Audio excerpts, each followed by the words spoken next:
네, 우리 어제 했던 거, 스콧 코스킨슨 얘기, 예, 이게 초회측이 이제 두 권으로 돼 있어요. 이렇게 까만색이 있고, 그 다음에 이제 빨간색으로 또 나와 있는 게 있습니다. 그래서 거기 나오는 건데요. 팔코인의 철학이 2019년도에 실행된 배경, 이거를 아셔야지 좀, 특수 지식을 하시는데 공부가 될 것 같아요. 그래서 이제 이어서 보면, 그, 초회측, 90페이지부터 합니다.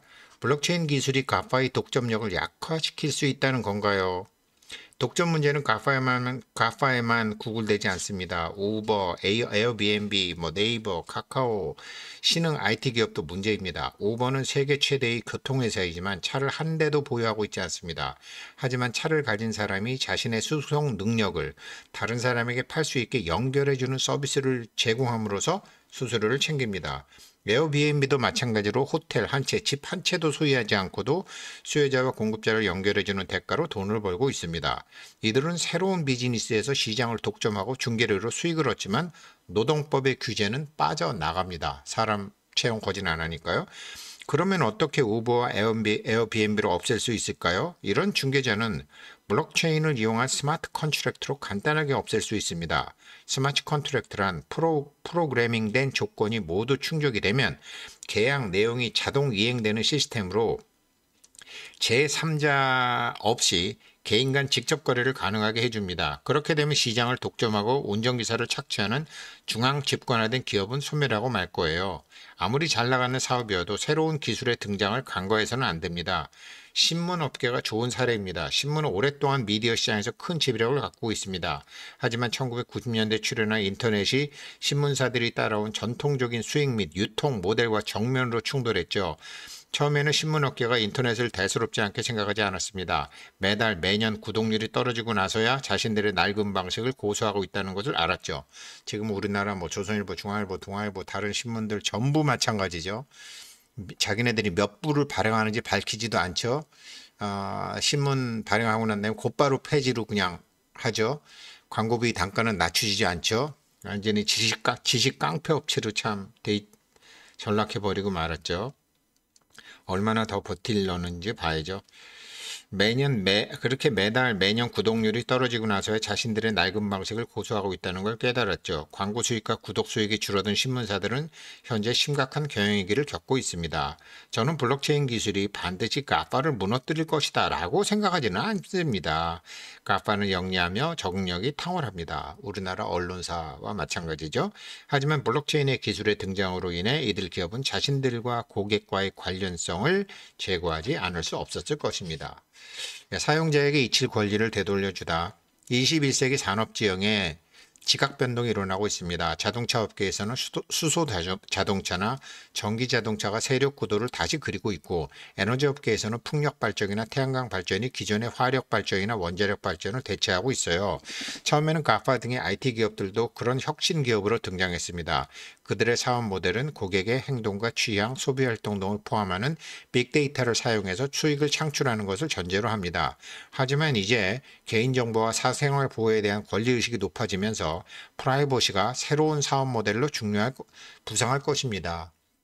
지금 저 무지막지한 KYC가 프라이버시 보호 때문에 그래요. 이 지점에서 최근 주목할 만한 게 하나 있습니다. 바로 브레이브라는 웹 브라우저인데요. 프로그램 언어인 자바스크립트의 아버지 브랜든 아이크가 개발했습니다. 브레이브는 보안과 프라이버시에 특화되어 있습니다. 그것은 사이트 접속 정보나 구매 이력, 검색 이력을 서버에 저장하지 않으며 광고 추적기를 차단해 사용자의 익명성을 보장합니다. 광고를 허용함으로써 자신의 데이터를 제공하는 이용자에게는 보상으로 토큰을 줍니다. 이용자의 관심이 갖는 가치를 인정하고 웹브라우저의 광고 수익을 나눠주는 것이죠. 웹 3.0을 이렇게 했다라는 거죠. 브레이브는 최근 등장했지만 엄청난 속도로 성장해 이미 수백만 명이나 이용하는 웹브라우저가 되었습니다.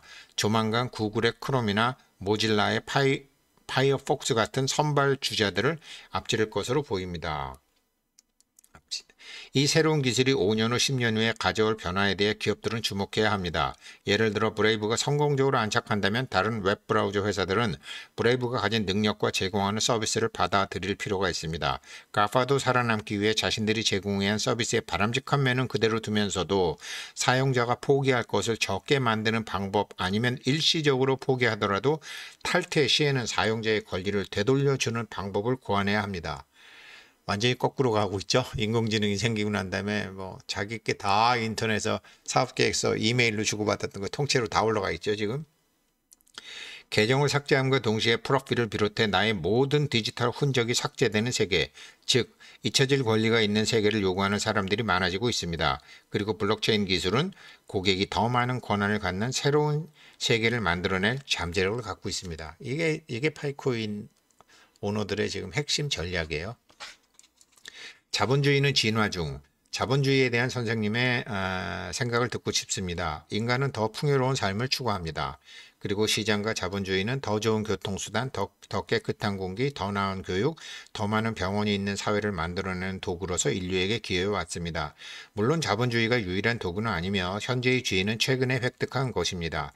20세기에는 자본주의 대 사회주의 실험이 있었습니다. 미국과 소련이 각 이념의 수장을 맡아 강대강으로 맞붙었죠. 둘 간의 팽팽한 기싸움은 전 세계를 냉전으로 몰아넣었습니다.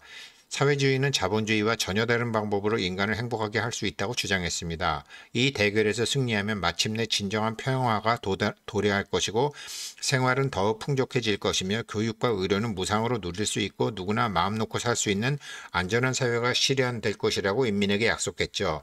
그러나 그런 사회주의 실험은 실패로 끝나고 말았습니다. 자본주의 진영에 비해 생산성은 떨어졌고 사람들은 현저하게 가난해졌습니다. 대규모의 빈곤층이 발생했죠. 결국 소련은 붕괴했습니다. 그렇다고 자본주의가 완벽해서 승리했다는 이야기는 아닙니다. 자본주의는 당장 눈앞에 있는 것에 마음을 뺏기는 사람들을 제어하지 못합니다. 소비는 최고의 미덕으로 간주되며 시장 이외의 영역은 종종 무시되곤 합니다. 기업 윤리를 내팽개친 기업들이 노동자들을 착취하거나 환경을 무분별하게 파괴하기도 하죠. 정부와 의회는 쉽게 부패해 제도 개혁과 구조 혁신을 믿음직스럽게 추진하지 못하고 사회 내에는 온갖 부정과 조작이 횡행하는 가운데 연고주의가 뿌리 깊게 자리 잡고 말았습니다. 다행히 21세기에 들어선 지금의 자본주의는 사회주의와 대결하던 20세기 전반의 자본주의보다 훨씬 뛰어납니다. 그렇죠. 20세기 전반보다는 뛰어나죠. 그동안 지식이나 경험이 많이 축적되었거든요. 우리 손안에 획기적인 기술도 있습니다. 따라서 자본주의의 어떤 면이 훌륭하며 무엇을 남겨야 하는지, 어디에 결함이 있고 무엇을 버려야 하는지, 어느 지점을 개선해야 하는지에 대해 종전과 달리 의미 있는 토론을 할 수 있습니다. 맞아요. 이런 거 하던 와중에 이제 우크라이나와 러시아 전쟁이 일어나면서 다시 이제 자본주의를 생각하는 계기가 됐죠. 자본주의를 더 완벽하게 만든다. 블록체인은 자본주의에서 그러면 어떤 역할을 하게 합니까? 블록체인 기술은 이른바 궁극의 거울과 같습니다. 거울, 카운터 인, 갑자기 인투이티브, 카운터 인투이티브에서 카운터가 거울입니다. 궁극의 거울과 블록체인 기술은 이른바 궁극의 거울과 같습니다. 표면의 모습을 비출 뿐만 아니라 본질을 비추는 거죠. 있는 그대로의 모습을 비춤으로 화장하고 한껏 꾸며 입어도 소용없습니다. 블록체인 네트워크 안에는 역사는 있는 그대로 기록되며 되돌리거나 구조 조치는 불가능합니다. 위조, 변조, 삭제가 불가능하죠. 블록체인이. 그래서 사토시 나카모토하고 그 동료들이 훌륭하다라는 거죠. 물론 블록체인 기술은 더욱 풍요로운 세계를 실현하고 더욱 완벽한 자본주의 시스템을 구현해줄 여러 도구 중 하나에 불과합니다. 그 밖에 IoT, 사물 인터넷이나 인공지능처럼 우리를 밝은 미래로 이끌어주는 도구는 많습니다. 하지만 시시각각으로 사실을 기록하는 수정 불가능한 거대한 공개 장부인 블록체인은 평등한 시장을 형성하는 데 꼭 필요한 기술입니다. 실로 그것은 인류의 도구 상자에서 매우 중요한 위치를 차지해요. 특히 권력을 가진 사람들은 자신의 공적을 부풀리고 사적인 이익을 얻기 위해 기록을 고치거나 조작하려 합니다. 우리 조선왕조 실록의 사관들이 그렇게 고생 많이 했죠. 그들은 사실의 유포를 꺼리고 진실을 은폐하며 실패나 잘못을 결코 인정하지 않습니다. 공산주의 국가들 그렇죠? 이런 정치인의 속성을 생각해 보면 권력과 블록체인 기술은 상극입니다. 블록체인 네트워크 안에선 정치적으로 바람직하든 아니든 간에 사실을 조작하거나 수정하는 일은 있을 수 없습니다. 정부의 실패와 잘못은 모두 기록되며 동시에 전 세계에 공표됩니다. 따라서 저는 미래가 아주 밝다고 전망합니다. 블록체인 생태계에서 의미 있는 수많은 실험들이 이루어질 수 있습니다. 블록체인 기술은 금융, 무역 등에 존재했던 진입 장벽을 무너뜨림으로 진정한 글로벌 전쟁이 시작될 것입니다. 예를 들어 요즘에는 GDP보다 HDI, Human Development Index, 인간개발 지수에 관심이 큰데요. 블록체인 네트워크를 통해 각국의 의료비, 교육비, 물가 정보 등을 비교할 수 있으면 조건이 좋은 나라에서는 사람들이 몰릴 것이고 조건이 열악한 나라는 그만큼 인구가 줄어드니 상황을 개선하지 않으면 지구상에서 사라질 것입니다. 정부의 개입 없이 최적의 규제를 실현한다. 2008년 금융위기와 같은 사태를 피하기 위해서는 정부가 시장을 더 철저하게 감시하고 규제해야 한다는 주장이 있습니다. 언론의 경우를 생각해 봅시다. 혐오 발언 같은 문제 때문에 규제의 필요성을 받아들이는 순간부터 우리는 토끼굴에 빠지게 됩니다.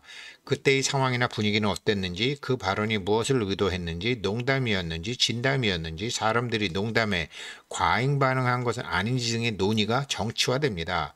이런 식으로 자유로운 의사 전달과 표현에 정치 권력이 개입할 의지가 차츰차츰 늘어날 테고요. 종국에는 권력자가 공익을 보호한다는 명목으로 사람들이 생각하는 바나 말하는 내용, 표현 방식을 제어하려 들 것입니다. 이거 우리 경험했죠.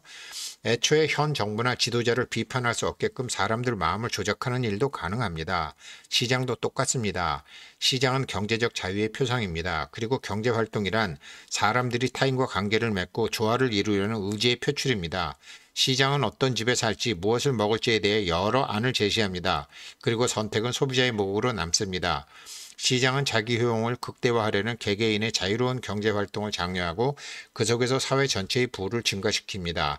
하지만 시장에 규제가 가해지면 선택의 폭이 좁아집니다. 훗날 러시아 초대 대통령이 된 보리스 엘친이 소련 시절 미국 슈퍼마켓에 상품이 넘쳐날 정도로 복잡하게 진열된 모습을 보고 소련의 붕괴를 예감했다는 이야기가 있습니다. 그에 비해 소련의 슈퍼마켓은 아주 질서정연하고 아름다웠지만 그 이유는 물건의 종류가 적었기 때문이죠. 옐친은 수많은 선택과 기회를 제공하는 시장 경제를 국가 주도의 계획 경제가 이길 수 없다고 판단했습니다. 결국 그는 대통령이 되고 나서 소비에트 연방 해체를 주도하고 시장 경제와 자본주의를 도입하는 등 급진적인 개혁 정책을 펼쳤습니다. 너무 급진적으로 해서 망했죠. 정부의 시장 규제는 혁신을 저해하고 기업가 정신을 움츠러들게 합니다. 정부는 전지전능할 수 없기에 개입은 불완전하고 부분적일 수밖에 없습니다. 그 결과 군산 복합체가 전쟁을 일으키거나 부실정리 채권 등 은행 통합이 사회적 불안을 야기하는 등 예기치 못한 위기가 발생하기도 해요. 이로 인해 결과는 크고 지속적이라서 미래 세대가 그 부채를 몽땅 짊어지게 됩니다. 이 모든 것이 정부의 개입과 규제가 초래하는 악영향입니다. 물론 시장의 어떤 종류의 규제든 모두 배제해야 한다는 건 아닙니다. 그러려면 우리 세계가 완벽한 세계여야 하는데 안타깝게도 현실은 그렇지 않거든요. 다만 국가가 관리자이자 규제자인 상황이 바람직하지 않을 수 있음을 알아야 합니다. 전 지구적인 관점에서 봐도 그렇습니다. 예를 들어 우리는 다 같이 지구를 지키기 위해 노력해야 하지만 나라별로 환경보호 정책과 오염 예방 규제에는 차이가 있습니다. 세계 시장의 통합과 자유화를 주장하는 나라들은 대개 다른 나라들보다 기술적 정치적으로 우위에 서 있는 경우가 많고요. 그래서 정의, 공평, 신뢰를 기반으로 국제 질서와 규칙을 마련해야 한다는 소리가 높아지고 있는 것입니다. 그런데 그 일을 누가 할 수 있으면 누가 해야 할까요? 블록체인의 기술과 암호화폐는 세계 정부를 만들지 않아도 최적의 규제를 실현할 가능성을 보여줍니다. 자기네한테 유리한 규칙을 밀어붙이려는 미국이나 중국 같은 강대국한테 휘둘리지 않고도 말입니다.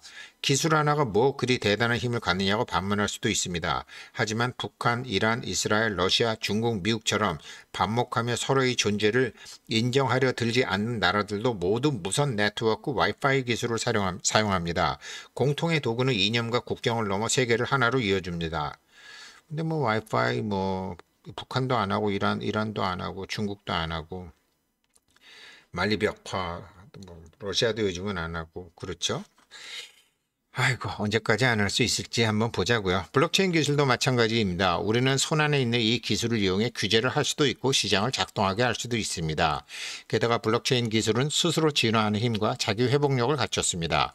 블록체인으로 연결된 세상은 일종의 생태계 같이 움직입니다. 자연 생태계를 보면 한 생물종이 멸종해도 그 틈새를 다른 종들이 메우거나 새로운 종이 차지하게 되므로 시스템 전체가 붕괴하지 않는데요. 블록체인 기술을 바탕으로 이런 식의 시장이 만들어질 수 있습니다. 이게 지금 파이가 지향하는 생태계죠. 지나치게 규제받는 시장, 너무 고립된 시장은 대체로 취약한 법이에요. 그런 시장은 얼핏 역동적이고 효율적으로 보여도 삐끗하면 유리처럼 산산조각 날 것입니다. 우리는 이미 2008년에 경험해봐서 압니다. 같은 규칙과 같은 모델 아래서 세계 금융위기가 터졌을 때 그로부터 우리를 지킬 사고의 다양성은 없었습니다. 각국의 대응도 비슷했습니다. 정부 관료들과 경제 엘리트들은 규제를 강화해라, 정부 지출을 늘려라, 은행을 더 거대화해라 같은 뻔한 대책들을 내놓았죠. 아예 다른 방향으로 접근하는 게 좋겠다 같은 혁신적인 결론에 이르지 못했습니다. 저 같은 개발자들은 암호화폐나 블록체인 기술의 존재 의의가 다른 사람들에게 다른 선택지를 제공하는 시장의 창출에 있다고 믿습니다. 규제를 저지할 것인가, 규제를 강화할 것인가 같은 이분법에서 벗어나 적자 생존이라는 다윈의 법칙으로 시장의 룰을 재창조해야 합니다. 이런 시스템은 지금까지 존재해온 그 어떤 시스템보다도 공정할 것입니다. 이게 정치 권력과 금융 권력과 감독 기능을 가진 데서 싫어하죠. 왜? 어떤 사람이 무기명으로 무슨 짓을 할지 모르니까. 우리나라 금융실명제 사람들이 다 찬성했잖아요, 옛날에. 근데 왜 금융실명제는 찬성하면서 인터넷 실명제는 반대하죠? 돈은 거짓말하면 안 되는데 말은 거짓말해도 되나요? 이게 얼마까지나 갈까요? 그게 블록체인이죠. 다 바뀌는 거죠, 이제는. 선을 행하고자 하는 사람에게 기회를, 앞서 하이에크를 존경한다고 말했는데요. 하이에크는 개인의 자유를 매우 중요하게 여겼습니다. 라고 얘기하니까 저는 사람들이 기본적으로 선하며 올바름을 추구한다고 믿습니다. 따라서 시장과 과학의 목표는 선을 행하고 싶은 자에게 그 기회를 주는 것이라고 생각합니다. 그렇게 많은 사람들이 올바른 일을 행하고 성공에 이르게 되면 세상은 그 어느 때보다 좋은 곳이 되지 않을까요? 물론 전혀 다른 의견도 있습니다. 정부가 시민을 올바른 방향으로 지도해서 요람에서 무덤까지 모든 생활을 책임져야 한다는 사회주의가 대표적인데요. 사회주의 지도자들은 대체로 다른 사람보다 자기 자신이 현명하다고 믿습니다. 그래서 뭐 위대한 영도자니 뭐 그런 거죠, 전부 다. 하지만 실상은 그렇지 않습니다. 한 사람이 모든 것을 알 수 없습니다. 한 위대한 존재가 나머지 사람들의 삶을 이끌 수 없습니다. 우리는 겸허할 필요가 있습니다. 우리는 세상의 카오스를 통제하려 들지 말고 있는 그대로 받아들여야 합니다. 이거를 제가 이제 말씀드리려고 하는 거죠. 특수 지식이 이 카오스 세상에서 어떻게 사느냐고 어떻게 이제 돈과 이런 걸 하느냐거든요. 있는 그대로 시장의 지혜와 대중의 지혜를 바탕으로 스스로 계획을 세우고 질서를 구축해 나가는 경제 시스템이 필요합니다. 그 시스템은 국책연구소나 민간 싱크탱크의 화이트보드에서 그려진 것과는 전혀 다를 수 있습니다. 하지만 이런 시스템이야말로 소수의 전문가가 모여 생각한 것보다 견고하고 회복력이 강하며 안전하고 오래갈 가능성이 큽니다. 저는 하이에크를 비롯한 다른 모든 경제학자들이 이루고 했던 바는 결국 모든 사람에게 차별 없이 잘 기능하는 시장을 발견하는 것이라고 생각합니다. 불과 한 세기 반 만에 인류가 이룩한 진보를 생각하면 기쁘기 그지없습니다. 세계는 더욱 평화롭고 더욱 좋은 곳이 되었어요. 전 인류의 생활이 이전보다 더욱 풍족해졌습니다. 하지만 과제가 없다는 말이 아닙니다. 저는 세계 각지를 돌아다니면서 안타까운 상황을 자주 목격했습니다. 특히 동유럽이나 아프리카, 아시아에 사는 자유가 없는 사람들이나 빈곤으로 괴로워하는 나라들을 방문하면 마음이 아파요. 운이 조금만 나빴더라도 눈앞에 있는 사람이 저였을지도 모르죠. 그러므로 부와 지식과 기술은 소수가 아니라 전 인류에게 좋은 경험이 되어야 합니다. 지금 이제 그런 사회가 한국에서 제일 완벽하게 실행이 됐죠. 그런데 밀도가 높으니까 질량이 없는 사람은 밀려나고 있는 거죠. 이분은 지금 일반적인 지식 수준에서 얘기하지만 특수 지식이 반드시 필요합니다. 빅데이터는 이런 문제를 개선하는 능력을 지니고 있지만 독재자의 드림캐쳐가 될 위험도 있습니다.